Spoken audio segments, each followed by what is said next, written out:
ассалому алайкум бародарои азиз, мехоҳам идро барои ҳар яку яки шумо табрик бугум, табрик кунам. паго идай дар имрӯзи ид хирсандӣ ҳамата мехоҳам.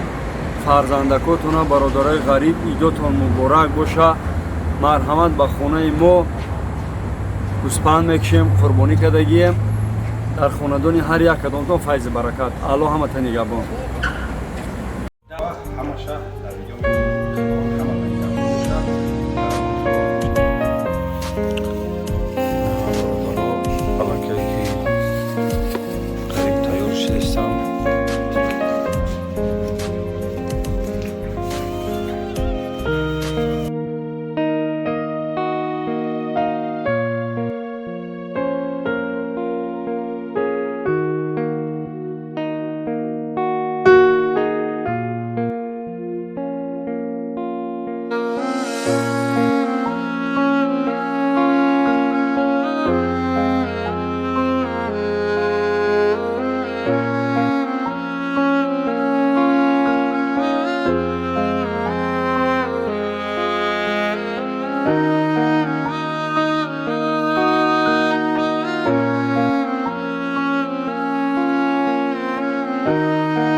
подписчикони азиз, дӯстони меҳрубон, ана мо ҳамаи шуморо ба фарорасии иди қурбон, ана иди Саиди Қурбон табрик муборакбод гуфта ба ҳаматон дастархони пур аз нӯшу неъмат хоҳонам. Зинда бошен, сарбаланд бошен, мо бо шумоем.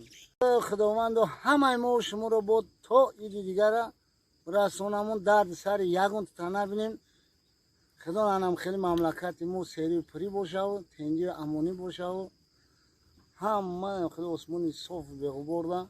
ایدتون مبارک مسلمانان روی جهان.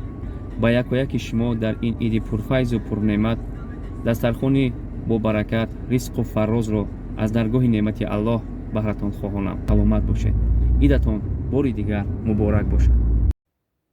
خانه آباد میخواهد دیلم، خانه آباد میخواهد دیلم، زندگی شاد میخواهد دیلم. از برای همه مردم روی دنیا، مسلمانان تاجیکان، رونق و رواج میخواهد دیلم. سلام و درود سرشار از مهر و محبت مرا قبول نماید هموطنان خوب من. امیدوارم که صحت و سلامت هستید و سلامتی شما آرزوی همیشگی من است، چون نایابترین گنج، قیمتترین نعمت در دنیا تن صحت است. پس همیشه تنتان صحت باشد. ما در عرفه عید قربان قرار داریم و میخواهم طریق این نوار همه شما را با فرارسی عید قربان تبریک بگویم. آرزو میکنم که در خاندان همه مردم تاجیک، مسلمانان روی دنیا، تاجیکانی که بیرون از کشور کار و زندگی دارند، پیوسته عید باشد. در لبان هر یک شما گل خنده رویده باشد. اصلا کم و غم را نبینید. غم و درد از شما دور باشد. هیچگاه با مشکلی روبرو نگردید.